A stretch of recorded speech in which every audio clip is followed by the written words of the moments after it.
Hello welcome and welcome back nurses to GNM special. और आज जो हम देखने वाले हैं वो हम देखने वाले हैं हाइडेटिफॉर्म मोल या फिर जिसको हम लोग वेसिकुलर मोल भी बोलते हैं। तो जैसा कि आप लोगों को पता होगा कि जो हमारा वीडियो चल रहा था वो हमारा चल रहा था इसके ऊपर management of complication during pregnancy, जिसमें कि हमारा ये जो टॉपिक्स है ब्लीडिंग इन प्रेगनेंसी ये चल रहा था। और ब्लीडिंग इन प्रेगनेंसी के अंदर हमारा ये सारे टॉपिक्स जो हैं एबॉर्शन, एंटीपार्टम हेमरेज, ये हमारा कंप्लीट हो चुका था पिछली वीडियो में। आप चाहें तो प्लेलिस्ट में आप वीडियो देख सकते हैं। और जो हमारा आज है ब्लीडिंग इन प्रेगनेंसी का हमारा लास्ट टॉपिक है वो है वेसिकुलर मोल, और नेक्स्ट वीडियो हमारा होगा हाइपरेमेसिस ग्रेविडेरम। तो आज हम लोग वेसिकुलर मोल को कम्प्लीटली देखने वाले हैं।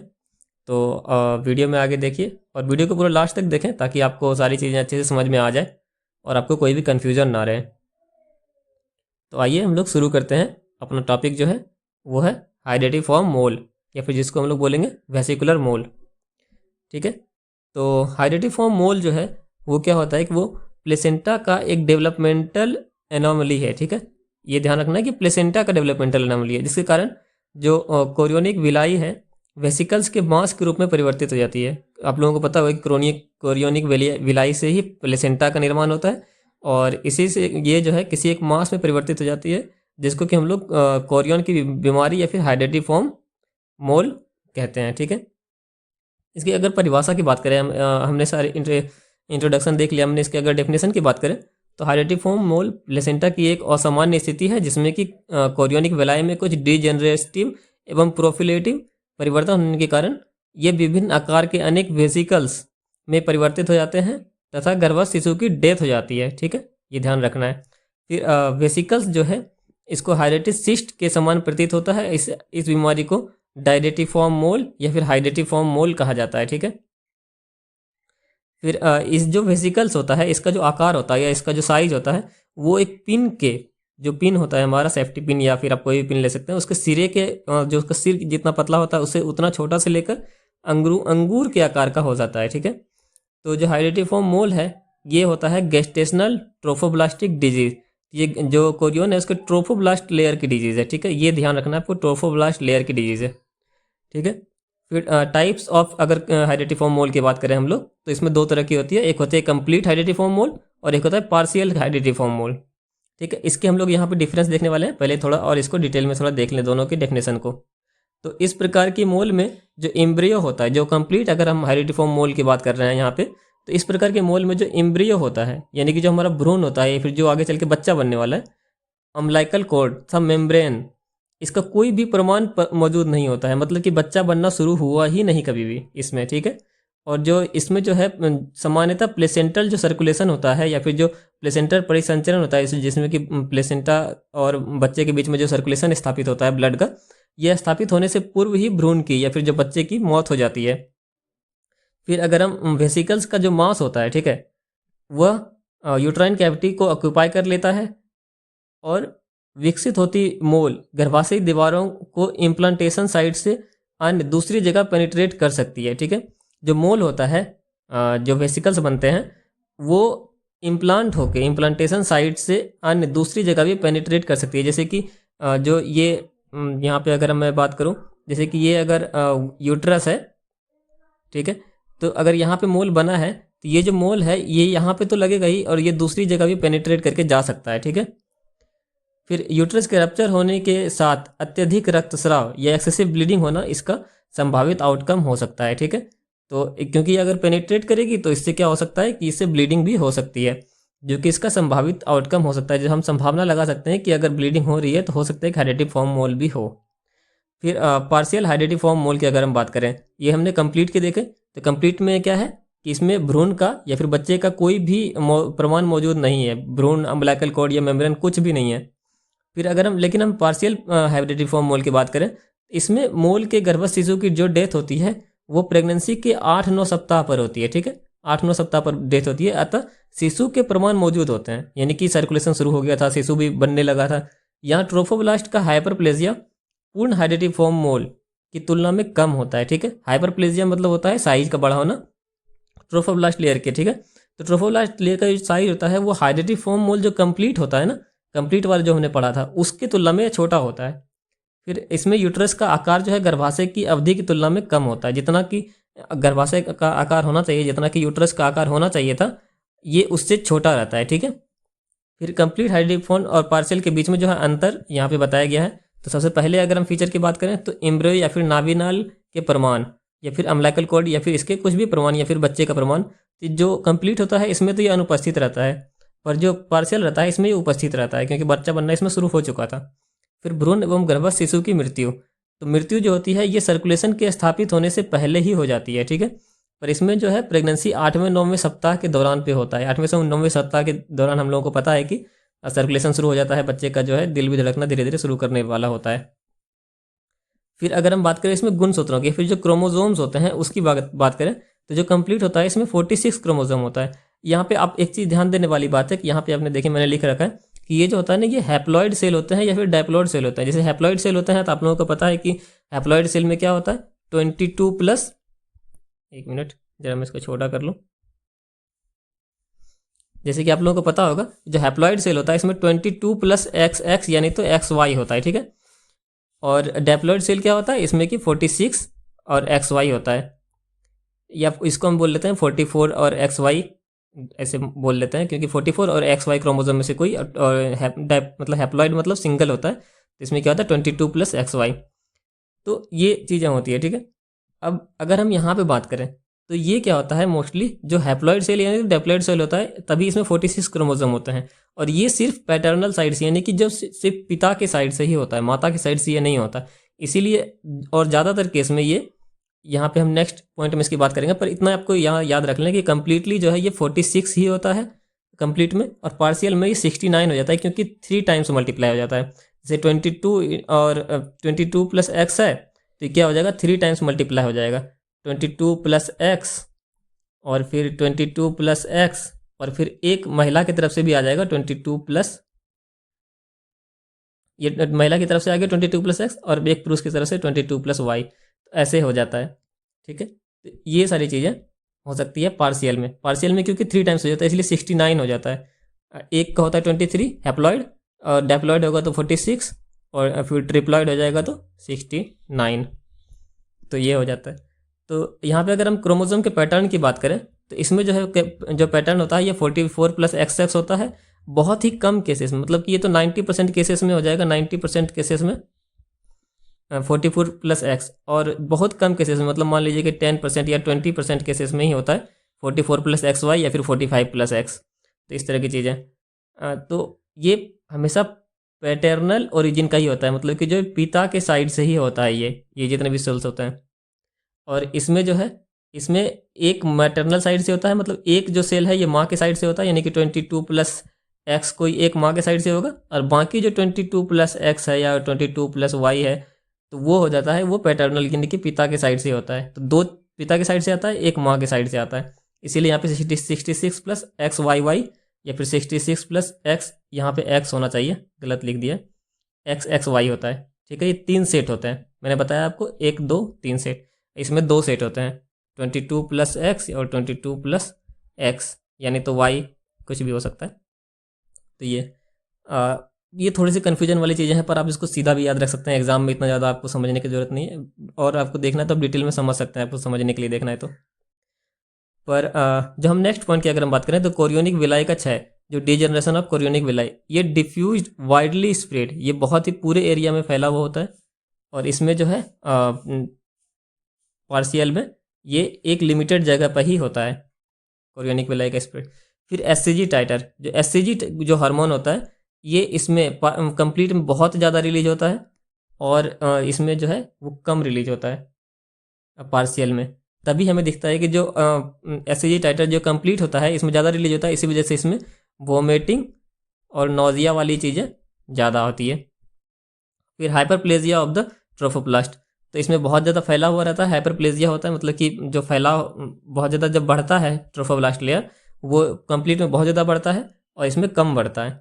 फिर जो गर्भाशय का आकार होता है वो कंप्लीट में तो हमें पता ही है प्रेगनेंसी की तुलना में बहुत ज़्यादा होता है, और प्रेगनेंसी की तुलना में बहुत कम होता है। ठीक है। तो ये हो गया हमारा मेन डिफरेंस।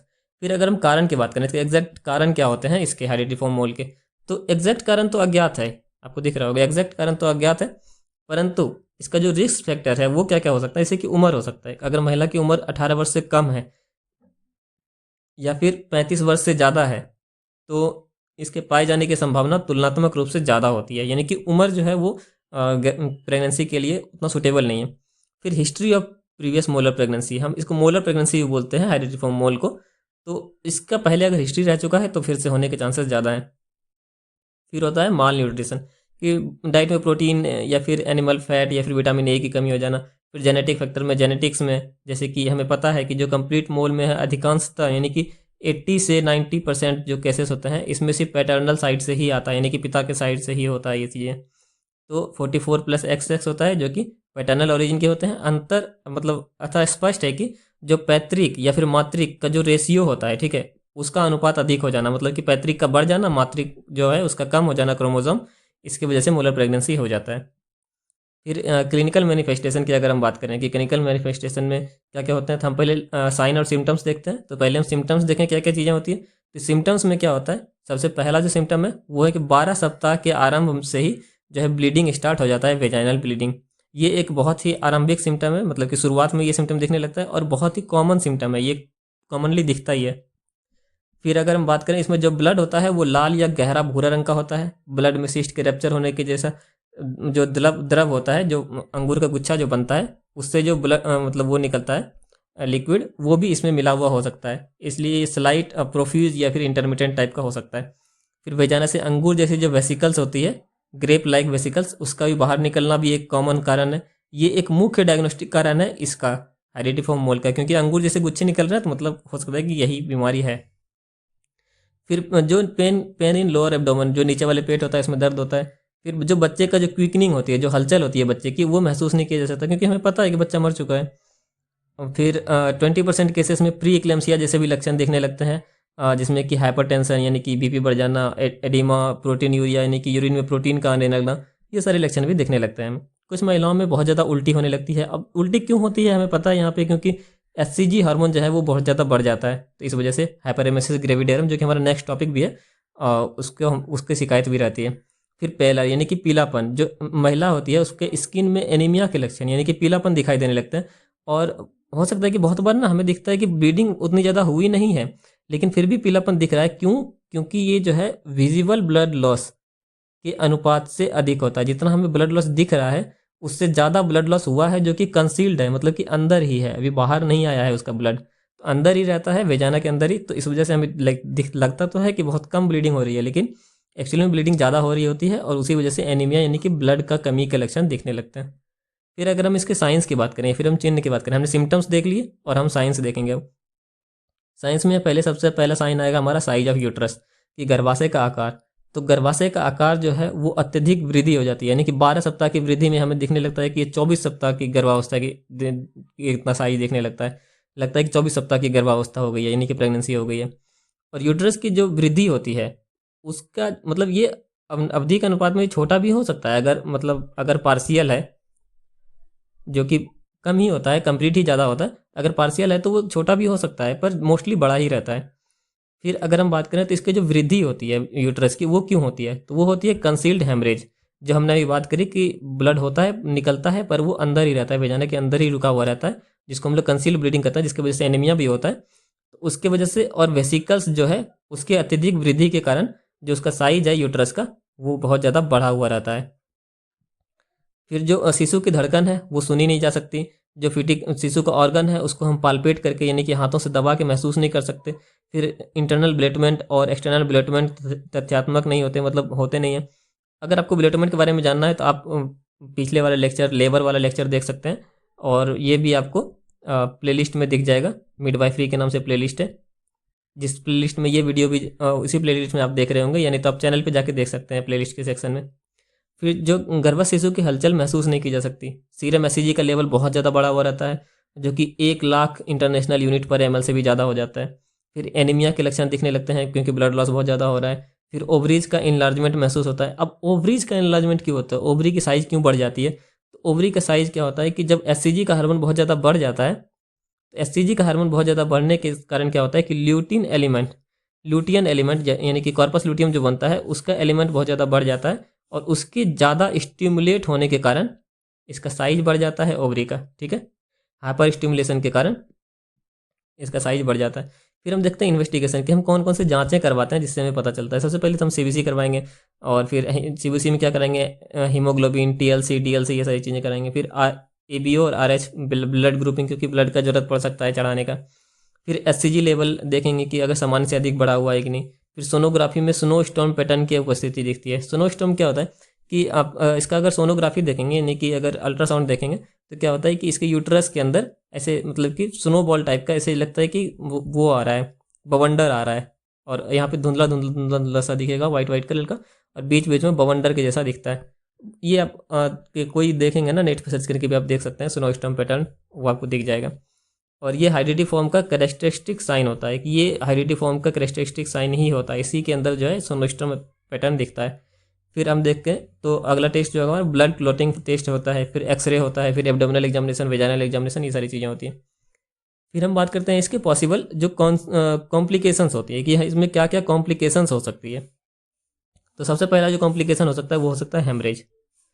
हेमरेज हो सकता है क्योंकि जो वेसिकल्स होते हैं, जो मोल्स हैं जो बने हैं, वो यूट्राइन के वॉल पे जुड़ने के जैसे कि जहाँ पे जुड़ते हैं, जैसे यूट्रस है यहाँ पे जुड़ते हैं, तो यहाँ पे ये छेद भी करते हैं, और छेद करते हैं यहाँ से निकल भी सकते हैं, यहाँ से निकलते हैं तो यहाँ से ब्लीडिंग बहुत ज़्यादा ब्लीडिंग यहाँ से निकलने लगती है, जिससे वजह से कि हेमरेज हो सकता है। फिर अगर हम बात करें, जैसे कि यहाँ पे लिखा हुआ है कि पृथक होने से या मोल के यूट्राइन वॉल से प्रोफिलेट होने के कारण महिला में रक्तस्राव हो सकता है, और ये रिवील्ड या कंसील्ड दोनों तरह का हो सकता है। मतलब कि रिवील्ड मतलब कि बाहर निकल जाएगा तो हमें दिख जाएगा कि हाँ रिवील हो गया कि हाँ ये ब्लीडिंग हो रही है, और कंसील्ड भी हो सकता है बाहर निकले ही ना, ब्लड अंदर ही रह जाए, तो फिर लेकिन ब्लीडिंग तो हो सकती है जिसकी वजह से कि, और ज़्यादा ब्लीडिंग हो जाएगी तो शॉक के भी लक्षण दिख जाएंगे, जैसे ब्लीडिंग अधिक होने के कारण महिला में शॉक में जा सकती है। फिर जो है यूट्राइन परफोरेशन हो सकता है कि मतलब कि यूट्रस में छेद करके वो बाहर निकल सकता है मोल दूसरे जगह। फिर इन्वेसिव मोल का पेरिटोनियल कैविटी में रप्चर करके जा सकती है, जो इन्वेसिव मोल होती है। फिर एक्यूट पल्मोनरी इनसफिशियंसी हो सकती है। फिर सेप्सिस हो सकता है, यानी मतलब कि सेप्सिस मतलब इन्फेक्शन टाइप की चीज़ें हो सकती है। फिर प्री इक्लेम्सिया या इक्लेम्सिया के लक्षण दिख सकते हैं, ठीक है, ये मतलब कि हो सकता है हम लोग कॉम्प्लिकेशंस की बात कर रहे हैं कि इससे क्या हो सकता है। फिर जो एक सबसे खतरनाक वाली जो कॉम्प्लिकेशन होती है वो होती है कोरियोकार्सिनोमा। कोरियोकार्सिनोमा क्या होता है, मतलब कि एक तरह से कैंसर की चीज़ें हो गई। ये कार्सिनोमा मतलब कैंसर का फर्स्ट जो स्टेज होता है उसको कार्सिनोमा बोलते हैं। तो कोरियोकार्सिनोमा मतलब कि कोरियोनिक विलाई का कार्सिनोमा हो सकता है। तो ये बहुत लेट कॉम्प्लिकेशन है, अगर बहुत दिन तक अगर इसको हम ठीक नहीं कर पाए इस स्थिति को, मोलर प्रेगनेंसी को, तो इससे ये कोरियोकार्सिनोमा हो सकता है। फिर अगर हम बात करें इसके कॉम्प्लिकेशन की, हमने बात कर ली, और टेस्ट वगैरह की हमने बात कर ली, लक्षण भी हमने देख लिया। अब हम देखेंगे इसके मैनेजमेंट के बारे में कि इसका मैनेजमेंट कैसे करते हैं। तो मैनेजमेंट में क्या होगा, नॉर्मल सा मैनेजमेंट होता है शुरुआत में, तो कि बिस्तर पे लिटा के रखेंगे, उसके परिजन से बीमारी के बारे में जानकारी प्राप्त करेंगे, अगर डायग्नोसिस करेंगे उसको कन्फर्म करने के लिए टेस्ट करेंगे, अगर डायग्नोसिस कन्फर्म हो जाए तो उसको तुरंत सक्शन इवैक्यूएशन की तैयारी करेंगे। हमें तुरंत ही उसके जो यूट्रस है उसके अंदर जो भी मोल्स वगैरह बने हैं, जो भी चीज़ें अंगूर के गुच्छे जैसे बने हैं, उसको हम बाहर निकालने के लिए तैयारी करेंगे, यानी कि सक्शन इवैक्यूएशन प्रोसेस होता है उसकी तैयारी करेंगे। फिर अगर महिला में ब्लड मतलब वो हो रहा है, मतलब कि बीपी वगैरह की प्रॉब्लम है, तो उसमें हम रेगनर लैक्टेट या फिर जिसको हम आरएल सॉल्यूशन हॉस्पिटल में नॉर्मल बोलते हैं, उसको शुरू कर देंगे। फिर अगर महिला में बहुत ज़्यादा हैवी ब्लीडिंग हो रही है तो और ब्लड ट्रांसफ्यूजन का हम लोग शुरुआत कर देंगे, ब्लड ट्रांसफ्यूजन लगा देंगे।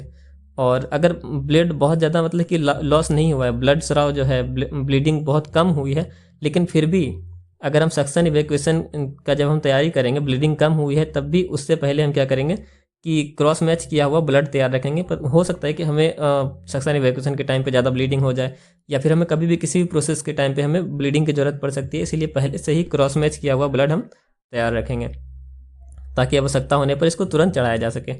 फिर हम देखते हैं इसके डेफिनेटिव ट्रीटमेंट के बारे में। तो सबसे पहला जो हमारा पॉइंट आता है वो होता है सक्शन इवैक्यूएशन, जिसके बारे में हमने पहले भी डिस्कस किया है कि सक्शन इवैक्यूएशन की तैयारी करेंगे। ये क्या होता है, तो ये होता है कि हेरिडिटरी फॉर्म के लिए सक्शन इवैक्यूएशन सबसे पसंदीदा उपचार या फिर ट्रीटमेंट ऑफ चॉइस कहा गया है इसको। इसमें क्या करते हैं कि महिला में हेमरेज की संभावना हो तो ऑक्सीटोसिन ड्रिप जो है वो पहले से ही शुरू कर देंगे। सक्शन इवैक्यूएशन में करने से पहले अगर हमें ऐसे संभावना दिख रहा है कि हेमरेज हो सकती है तो ऑक्सीटोसिन ड्रिप को हम चालू कर देंगे। फिर इस प्रक्रिया के दौरान सक्शन मशीन के साथ एक कैनुला फिट करके वेसिकल्स को सक करके बाहर निकाला जाता है। तो हम क्या करते हैं कि सक्शन मशीन लेते हैं, उसके अंदर एक कैनुला को सेट करते हैं, और उसके बाद वेसिकल्स को, जो हमारे जो मोल्स बने हैं या फिर जो अंगूर के गुच्छे जैसे आकार बने हैं, उसको सक करके यानी खींच के बाहर निकाल दिया जाता है। फिर यह प्रेग्नेंट यूट्रस को खाली करने का एक क्विक एंड एफिशिएंट तरीका है। मतलब कि प्रेग्नेंट यूट्रस जो है इसको खाली करने का सबसे एफिशिएंट तरीका, मतलब कि अभी तक जो कारगर तरीका बोला गया है, तो उसको माना जाता है सक्शन इवैक्यूएशन। फिर सक्शन इवैक्यूएशन के बाद क्यूरेज करते हैं। क्यूरेज मतलब कि हम उसको खुरेद के जो भी चीज़ें बची है उसके द्वारा हो सकती है। और अगर वेजाइनल ब्लीडिंग हो रही है, ध्यानपूर्वक स्मॉल फ्लशिंग क्यूरेट के द्वारा क्यूरेज किया जाता है। मतलब कि स्मॉल फ्लशिंग क्यूरेट नाम का एक औजार होता है, उसका यूज करके हम करते हैं। और जो नेक्रोस डेसिडुआ यानी कि जो डेसिडुआ मतलब कि जो हमारी बाहर वाली लेयर होती है ना, उसी को हम लोग प्रेगनेंसी के टाइम पे डेसिडुआ बोलते हैं, हमने पहले भी पढ़ा है। तो उस डेसिडुआ में जो नेक्रोसिस हो गया है या फिर जहाँ पे वो चीज़ें मर गई है, जहाँ पे वो टिश्यूज़ वगैरह मर गए हैं, उसको भी हम लोग खुरीज के बाहर निकाल देते हैं ताकि कोई कॉम्प्लिकेशन ना हो बाद में। फिर हिस्टेरेटॉमी, यहाँ पे ध्यान रखने वाली बात है कि यहाँ पे हिस्टेरेटॉमी लिखा हुआ है, ठीक है, हिस्टेरेक्टॉमी नहीं लिखा हुआ है। हिस्टेरेटॉमी और हाँ यहाँ पे आपको दिख रहा होगा, यहाँ पे है हिस्टेरेक्टॉमी। ये दोनों चीज़ें अलग होती है, तो हम इसको देखते हैं अभी पहले क्या होती है। तो हिस्टेरेटॉमी की अगर हम बात करें, इसके अंतर्गत जो एब्डोमिनल वॉल है, इसमें जैसे कि जो हमारा पेट होता है, ठीक है, ये यहाँ नाभि है, इसे पैर है, तो यहाँ पे हम चीरा लगा के उसके बाद जो यूट्रस में छेद करते हैं, जैसे कि डिलीवरी नहीं करवाते हैं उसी तरह से, तो उस तरह से इंसिजन लगा के या चीरा लगा के मोल को बाहर निकाल दिया जाता है। यह ऑपरेशन रेयरली ही किया जाता है, बहुत कम ही चांसेस हैं कि यह ऑपरेशन किया जाता है। और इसको कब किया जाता है, मतलब अगर हम ये ऑपरेशन करने का चॉइस हो रहा है, डॉक्टर चूज कर रहे हैं, तो क्यों कर रहे हैं? तो जब इमीडिएट सक्शन इवैक्यूएशन, जो हम तुरंत जो सक्शन इवैक्यूएशन करते हैं, वो सर्विक्स के लिए फेवरेबल नहीं है। हो सकता है कि जो सर्विक्स है वो उस लेवल का नहीं है, या उस तरह की चीज़ें कुछ गड़बड़ है जिससे कि हम लोग सक्शन इवैक्यूएशन नहीं कर सकते हैं, तो हम ये करेंगे। और यदि महिला में योनि मार्ग से या वेजाना से बहुत ज़्यादा ब्लीडिंग हो रही है, तो हम लोग सक्शन इवैक्यूएशन नहीं कर सकते, क्योंकि सक्शन इवैक्यूएशन के लिए हमें जो वेजाना है और जो यूट्रस है उसको हमें फैलाना पड़ता है। उसके बाद हम यूट्रस के अंदर से सर्विक्स जो होता है और वेजाना, उसको हमको फैलाना पड़ता है दोनों साइड से। उसके बाद हम लोग सक्शन इवैक्यूएशन करके निकालते हैं चीज़ें, ठीक है। पर अगर ब्लीडिंग बहुत ज़्यादा हो रही है तो हम लोग नहीं निकाल सकते, तो इसके लिए हमें फिर हिस्टेरेक्टॉमी करना पड़ेगा। फिर जो हमारा नेक्स्ट होता है वो होता है हिस्टेरेक्टॉमी। हिस्टेरेक्टॉमी कब किया जाता है? जब महिला की उम्र बहुत ज़्यादा होती है, ठीक है। जब महिला की उम्र 35 वर्ष से अधिक है, तो अब वो ऐसे भी प्रेग्नेंट नहीं होना है उससे, तो यूट्रस का तो कोई काम है नहीं, तो उस वजह से, या फिर महिला जो है अपना, अगर वो परिवार पूरा कर चुके हैं, जिसको जितने बच्चे चाहिए, किसी को 1 या 2 बच्चे चाहिए होता, तो जितने बच्चे चाहिए अगर वो हो चुका है उसका, तब हम लोग हिस्टेरेक्टॉमी करना प्रीफर करते हैं।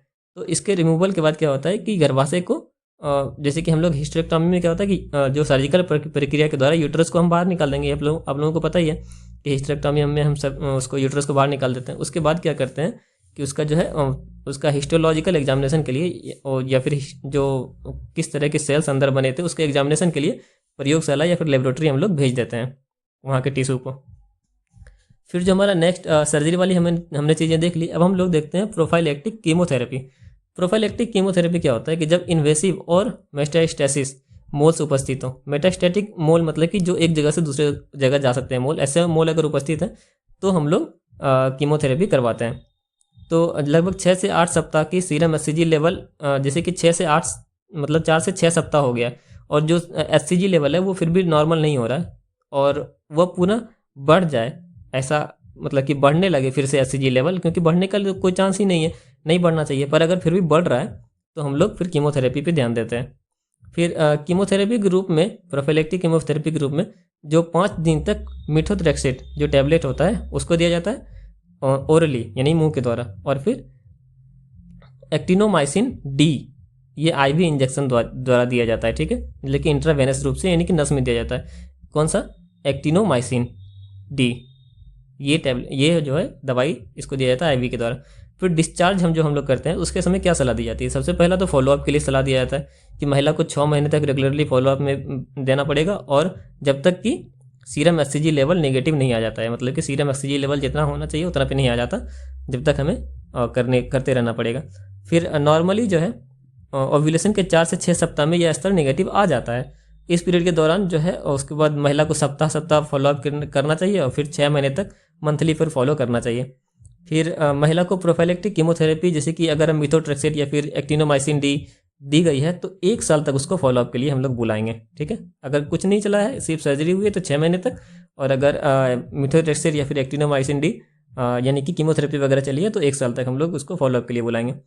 फिर होता है गर्भ निरोधन की कॉन्ट्रासेप्टिव संबंधी सलाह। तो अगर हाइड्रेटिफॉर्म मोल हुआ है तो महिला को 6 महीने तक पुनः गर्भवती होने के लिए मना किया जाता है कि आप 6 महीने तक गर्भवती नहीं हो तो ठीक है। और यदि प्रोफाइलैक्टिक कीमोथेरेपी दी गई है तो ऐसी स्थिति में उसको 1 साल तक गर्भवती होने के लिए मना किया जाता है। फिर जो तीसरा हमारा पॉइंट है कि हम पोषण संबंधी इसको सलाह देते हैं, जैसे कि महिला को संतुलित आहार, बैलेंस डाइट देने की सलाह देते हैं और खाने में प्रोटीन, फैट, सभी प्रकार के विटामिन वगैरह पर्याप्त मात्रा में होने चाहिए, ऐसी चीज़ें हम उसको सलाह देते हैं। फिर हम बात करेंगे नर्सिंग मैनेजमेंट के बारे में। तो नर्सिंग मैनेजमेंट क्या होता है कि मरीज का असेसमेंट पहले करेंगे, जिसमें कि vital sign, general health status, ये सब चीज़ें चेक करेंगे। महिला जो है जो भी लक्षण है उसको पता करेगी, जैसे कि दर्द हो रहा है, वेजाइनल ब्लीडिंग हो रही है, और फिर एनीमिया के लक्षण, या फिर जो सीवियरिटी वाले लक्षण हैं, या फिर कितने टाइम से हो रहा है, ये सारी चीज़ें हम लोग एक्सेस करेंगे, यानी कि एसेस करेंगे, यानी कि पता लगाएंगे। फिर ये चीज़ें होंगी। फिर हेरिडिटरी फॉर्म के विभिन्न जटिलताओं, जैसे कि जो कॉम्प्लिकेशंस हो सकते हैं उसके बारे में तो हमने पढ़ाई की है, तो उसके बारे में भी हम लोग पता करेंगे, जैसे कि जो ब्लीडिंग कितनी ज़्यादा हो रही है, शॉक तो नहीं हो रहा है, सेप्सिस तो नहीं हो रहा है, या फिर जो पल्मोनरी इनसफिशियंसी तो नहीं हो रही है, फिर इन्वेसिव मोल तो नहीं है, यानी कि एक्सेसिव ब्लीडिंग वगैरह, जो सिम्टम्स वगैरह देख के हम पता करेंगे कि कोई कॉम्प्लिकेशन तो नहीं हो रहा है। और फिर अगर मरीज को चिकित्सकीय जो परामर्श होते हैं उसके अनुसार IV रिग्नर लैक्टेट, या फिर जिसको हम RL सॉल्यूशन बोलते हैं उसको, या फिर जो क्रॉस मैच किया हुआ जो ब्लड है उसको ट्रांसफ्यूज करना चाहिए। पर ये चिकित्सक की सलाह से होगा, यानी कि डॉक्टर्स वगैरह की सलाह के परामर्श के अनुसार ही होगा। फिर मरीज को दवाइयाँ देना, जो भी डॉक्टर ने बोला है, प्रिस्क्राइब किया है कि हाँ ये दवाइयाँ देनी है, तो मरीज को हम वो दवाइयाँ उनके जो नियम है उसको पालन करते हुए देंगे। फिर मरीज के कंफर्ट के ध्यान रखना। कंफर्ट के ध्यान रखने के लिए क्या करेंगे, उसको शांत वातावरण देंगे, उसको बिस्तर पे जो सिलवटें नहीं होनी चाहिए, यानी कि रिंकल फ्री उसको बेड देंगे, कंफर्टेबल पोजीशन देंगे, जहाँ तक संभव हो उसको हम डिस्टर्ब नहीं करेंगे। और लोगों से जो मिलते हैं, लोग उनसे जो मिलने के लिए आएंगे, उनकी संख्या को हम लोग कम से कम रखने की कोशिश करेंगे ताकि उसे परेशानी ना हो ज़्यादा। फिर हम देखेंगे उसके पेरिनियल देखभाल, यानी कि उसको पेरिनियल एरिया की देखभाल करेंगे।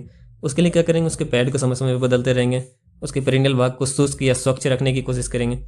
फिर उसके जो माइनर एलिमेंट्स जैसे कि वोमिटिंग, कॉन्स्टिपेशन, ये सारी चीज़ों को जो डॉक्टर के एडवाइस के अनुसार इसका उचित उपचार करेंगे। फिर हम न्यूट्रिशनल लेवल इसको बनाए रखने के लिए पौष्टिक आहार देंगे, हल्का आसानी से पचने वाला आहार देंगे। सभी प्रकार के भोजन में जो सभी प्रकार की चीज़ें होती हैं, यानी कि प्रोटीन, वसा, कार्बोहाइड्रेट, ये सारी चीज़ें और विटामिन्स, ये सारी चीज़ों का बैलेंस रूप से उसको बैलेंस डाइट देंगे एक तरह से। और छोटी छोटी मील्स देंगे उसे खाने के लिए, और फ्रीक्वेंटली देंगे, यानी कि 1-2 घंटे में। फिर खाने में मरीज की चॉइस का हल्का ध्यान रखेंगे कि जितना उसकी चॉइस के अनुसार हो सके हम दे सकते हैं। फिर बेड सोर्स की देखभाल, ये बहुत इंपॉर्टेंट चीज़ें होती है कि बेड रिडन पेशेंट के लिए बेड सोर बहुत ज़्यादा बड़ी समस्या हो जाती है हॉस्पिटल में, अगर उन्हें बेड सोर हो जाता है तो उसके लिए क्या करेंगे, प्रत्येक 4 घंटे में उसकी पोजीशन को बदलते रहेंगे। मरीज का बिस्तर जो है वो टाइडी और सिलवटों से रहित होना चाहिए, मतलब कि उसमें रिंकल नहीं होना चाहिए, सिलवटें नहीं होनी चाहिए। फिर जो प्रेशर पॉइंट्स है उसकी विशेष देखभाल करेंगे। फिर व्यक्तिगत स्वच्छता का ध्यान रखेंगे। फिर उसकी एंजाइटी को कम करने के लिए हम क्या करेंगे, एंजाइटी को कम करने के लिए हम उसके जो परिजन होते हैं उनको मनोवैज्ञानिक सहारा देंगे, यानी कि साइकोलॉजिकल सपोर्ट देंगे। मरीज को अकेला नहीं छोड़ेंगे, कंटिन्यूस उसकी नर्सिंग केयर करते रहेंगे। मरीज और उसके परिजनों को मरीज की स्थिति में सुधार के बारे में जानकारी देते रहेंगे ताकि उनका जो है एंजाइटी कम होती रहे। फिर परिजनों को प्रोत्साहित करेंगे और मरीज को भी प्रोत्साहित करेंगे कि आप ठीक हो सकते हो, कोई बहुत बड़ी बीमारी नहीं है और ये डॉक्टर आपका अपना काम कर रहा है। इस तरह से उन्हें जो भी साइकोलॉजिकल सपोर्ट है हम उनको देते रहेंगे। फिर जो उनको सक्शन इवैक्यूएशन किया जाता है, इस प्रक्रिया के दौरान डॉक्टर को असिस्ट करेंगे। जो भी प्रक्रिया हो रही है सक्शन इवैक्यूएशन की, उसमें डॉक्टर को असिस्ट करना भी नर्सिंग का काम होता है। फिर नर्सिंग केयर के दौरान इन्फेक्शन की रोकथाम है तो स्ट्रिक्ट एसेप्टिक टेक्निक का हम लोग इस्तेमाल करेंगे। फिर नर्सिंग प्रोसीजर करते समय आवश्यकता अनुसार हाथ के दस्ताने, मास्क, कैप, गाउन आदि का उपयोग करेंगे और केवल विसंक्रमित यानी स्टेरलाइज उपकरणों का ही यूज करेंगे। और फिर इसके बाद यदि मरीज के उपचार हेतु सर्जिकल विधियाँ जैसे कि हिस्टेरोटॉमी या फिर हिस्टेरेक्टॉमी का उपयोग किया जा रहा है तो उसको प्री ऑपरेटिव केयर और पोस्ट ऑपरेटिव केयर देना भी नर्सिंग का ही काम होता है, नर्सेस का ही काम होता है। तो ये सारी चीज़ें थी हमारे हेरिडिटिफॉर्म मोल के बारे में। और जो हमारा नेक्स्ट टॉपिक होगा वो हमारा होगा हाइपरेमेसिस ग्रेविडेरम। तो आज के लिए इतना ही। आप इसको रिवाइज करें, अच्छे से नोट्स बनाएं और एग्ज़ाम के लिए तैयारी करें। और बाकी इस चैनल को लाइक, सब्सक्राइब भी कर लें और लाइक भी कर लें, ठीक है। और अपने दोस्तों के साथ शेयर भी करें। और आपको कैसा लगा आपको वीडियो, आप इन्हें मुझे कमेंट में बता सकते हैं। मिलते हैं फिर किसी अगले वीडियो में। धन्यवाद।